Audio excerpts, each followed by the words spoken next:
ભાગોરિયા પ્રાથમિક શાળાના નવા ઓરડાનું ધારાસભ્યના હસ્તે લોકાર્પણ કરવામાં આવ્યું। નેત્રંગ ભાગોરિયા પ્રાથમિક શાળાના નવા ઓરડાનું ધારાસભ્યના હસ્તે લોકાર્પણ કરવામાં આવ્યું। ભરૂચ જિલ્લાના નેત્રંગ તાલુકાના ભાગોરિયા ગામ ખાતે પ્રાથમિક શાળાના ઓરડાનું લોકાર્પણ ધારાસભ્ય રીતેશ વસાવાના હસ્તે કરવામાં આવ્યું હતું। શાળાના ઓરડાની રજૂઆતને ધારાસભ્યને કરી હતી, તે ધ્યાનમાં લઈ ધારાસભ્યની ગ્રાન્ટમાંથી ₹5 લાખના ખર્ચે શાળાના નવા ઓરડા બનાવવામાં આવ્યા હતા। लोकार्पण बाद शाळाना बाळकोने नवा ओरडामां अभ्यास कराववामां आवशे। विजय वसावा, नेत्रंग। मित्रों, आज आ भांगोरी मुकामे अने आ गामना रीनाबेन आ विस्तारना तालुका पंचायत मत विस्तारना रीनाबेन हूँ लगभग 2 महीना पहला हूँ तालुका पंचायत वालियानी नेत्रंगनी अंदर आव्यो हतो। ત્યાં ગાડી રીનાબેન અને અમારી એક મીટિંગ હતી, મીટિંગની અંદર અમે બધા ઉપસ્થિત હતા અને મને વાત પરથી વાત નીકળી કે ભાઈ મેં કયા કયા વિસ્તારની અંદર કઈ કયું કામગીરી બાકી છે અને શું શું છે, તો મને તાત્કાલિક ધોરણે મને જાણ કરી અને બેને મને રજૂઆત કરી કે સાહેબ અમારું, અને સરપંચશ્રી બી ત્યાં હતા અને સરપંચશ્રી કીધું સાહેબ અમારા ત્યાં ગાડી ભાંગોરી ફર્યું છે નાની પંચાયતનું, ત્યાં ગાડી સ્કૂલની અંદર 3-4 વર્ષથી સ્કૂલનો ઓરડો નથી અને ત્યાં ગાડી વ્યવસ્થા કરવા માટે એક ચર્ચની અંદર બાળકો ભણે છે। તો મને તાત્કાલિક જ મેં કીધું કે કંઈ વાંધો નહીં અને મારી ગ્રાન્ટની અંદરથી મેં ઓરડો તાત્કાલિક ધોરણે મંજૂર કરાવ્યો અને આજે આ લોકાર્પણ થઈ રહ્યું છે। तो मित्रों, भाईओ बहनों,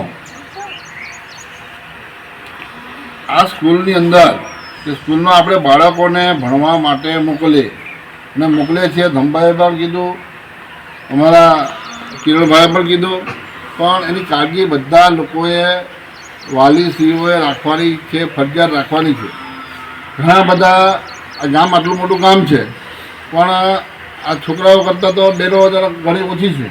तो મને એમ થાય કે તમને એક તમારું એક આજે સરસ્વતી માતાનું મંદિર આપણે બનાવ્યું છે, બરાબર છે, મંદિર બનાવ્યું છે। ત્યાં ગાડી આપણે આપણા બાળકનું ભણતર ગણતર અને દરેક વ્યવસ્થા અહીંયાથી જ પાયાની સુવિધા જે કંઈ બાબતો છે, સારી નડતી બાબતો, બધી જ બાબતોને અહીંયા ગાડી એનું સિંચન કરવામાં આવે છે।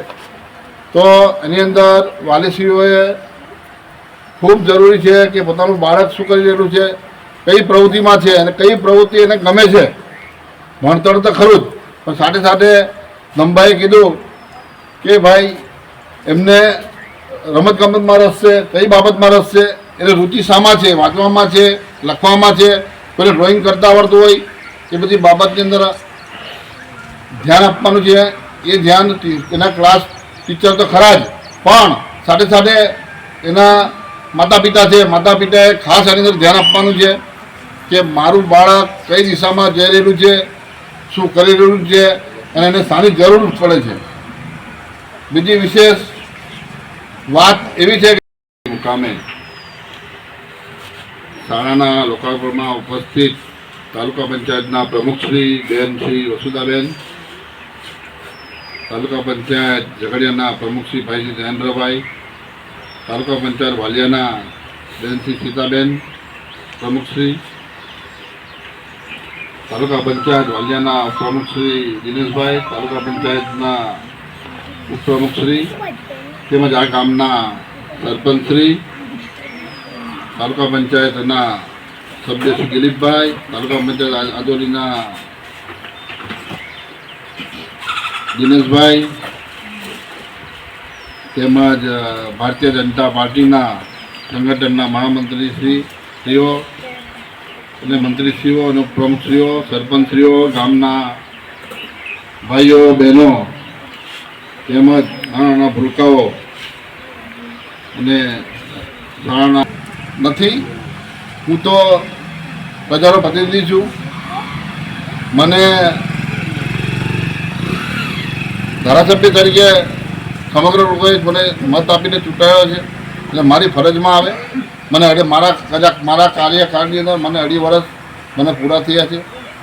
તો મારાથી બને એટલા પ્રયત્ન મેં એમ કર્યા છે કે મારા સમાજના લોકોને કંઈક ને કઈ રીતે કંઈક બી બાબતમાં રસ્તો, પાણી, લાઇટ, શિક્ષણ, કોઈ મારો સમાજનો વ્યક્તિ મારા મત વિસ્તારની અંદર કોઈ વંચિત નહીં રહી જાય એની હું ખાસ કાળજી રાખું છું. અને ચૂંટાયેલા બધા સરપંચશ્રીઓ બી છે, તાલુકા પંચાયતના સભ્ય બી છે અને બધા જ લોકો આગળ છે.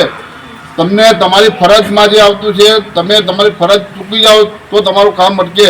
પણ કોઈ બી કામ હોય એ કામની પછાડી લાગવું પડે તો તમને સફળતા 100% મળે. પણ કામની પછાડી લાગવું પડે. માત્ર ખાલી બોલવાથી કહેવાથી કામ થતું નથી. ઘણા આપણા બધા અંદરના છે ખાલી બોલે જ છે, ખાલી બોલે છે પણ કામ થતું નથી. કેમ કે ખાલી બોલવા પૂરતું જ છે, કામ કરાવવું નથી. તો આ વિસ્તારની અંદર રોડ, રસ્તા, પાણીની સુવિધા અને આ વિસ્તારની અંદર તાલુકા પંચાયત ભારતીય જનતા પાર્ટીની છે. એટલે તમામ જે મોદી સાહેબે અને અમારા ભૂપેન્દ્ર પટેલ સાહેબે જે યોજનાઓ કાઢી છે યોજનાઓનો તમામ લાભ આ વિસ્તારના લોકો લઈ. અને બીજું, હું તાલુકા પંચાયતના પ્રવાસમાં તો રાજવાડી મુકામે ગયો હતો અને વિધાનસભાની અંદર તારે મને ગામ લોકોએ મને તગારી ઘેરી લીધો, તમારે સાહેબ ત્યાંથી જવાનો નથી. તો મેં કીધું ભાઈ કેમ? તો કે ના, અમારો રસ્તો જ નથી. સાહેબ અમારો રસ્તો છે નથી એટલે અમે કોઈને મત આપવાના પણ નથી અને અમારે તમારે કોઈ જવાનું બી નથી. તો મેં કીધું, મેં બરાબર એ લોકો વિરોધ કર્યો તો સાઈડ પર ઉભો રહી ગયો. પછી મેં થોડી વાર એમનો આક્રોશ થયો તો આક્રોશ ઠાલવી રાખ્યો. પછી મેં ગયો, પછી મેં કીધું મને ભાઈ તમે બોલ્યા, મને મોકો આપો, મને એક અવસર આપો, બરાબર છે. જો આ રસ્તો નહીં પાસ કરાવું અને જો આ રસ્તો પાસ કરીને તમને અહીંયા આગળ નહીં આવું તો અહીંયા આગળ ગામમાં મેં કીધું પગ નહીં મૂકું. તમે બધાને જોયા હશે, બરાબર છે. પણ તમે મારે પર વિશ્વાસ મૂકો અને મને ભારતીય જનતા પાર્ટીની સરકાર પર મને વિશ્વાસ છે એટલે તમે મારા પર ભરોસો મૂકો. એટલે આજે રાજવાડીનો સરપંચ બી આગળ છે, અમારા મિત્રો બી આગળ છે. એટલે હું એવું નથી કહેતો કે મેં કંઈ કર્યું, પણ કહેવાનો મતલબ છે તમારા દરેક લોકોની અંદર કંઈ ને કંઈક જુસ્સો હોવો જોઈએ, કંઈ ને કંઈક કરવા માટેની કંઈક તમારી પ્રેરણા હોવી જોઈએ તો જ તમે કંઈક કાર્ય કરી શકશો. પણ માત્ર ખાલી બોલશો, કહેશો કે હું કરીશ, આ કરીશ, એનાથી વસ્તુ. અમારા ભાઈ આ જયેન્દ્રભાઈ છે, જયેન્દ્રભાઈને હું કાયમ સવારે ઉઠાડું. જયેન્દ્રભાઈ શું કરે તું? સાહેબ મારા કામમાં છું, આ છે. પણ હું કાંઈ ટકોર કરું કે સમય આપણા માટે તો સમય આપણે બનાવેલો છે, પણ આજે પ્રજાના પ્રતિનિધિ આપણે બન્યા છે તો આપણી ફરજમાં આવે છે આપણા લોકો શું કરે છે, આપણા લોકોની વ્યવસ્થા શું જોવે છે, કઈ બાબતથી વંચિત છે એ જ આપણી ફરજમાં આવે છે. આ સ્કૂલ છે, આ શાળાની અંદર બાળકો તમે બધા ભણજો, શરીરનો અભ્યાસ કરજો અને કંઈ પણ કામ હોય કંઈ પણ હોય કંઈ બી XYZ તો મારો નંબર છે, મારા કાર્યકર્તા છે, બધાને સંપર્ક કરજો. આટલું કહીને મારી વાત નિમણું છું. તમે બધા સ્વાગત કર્યું.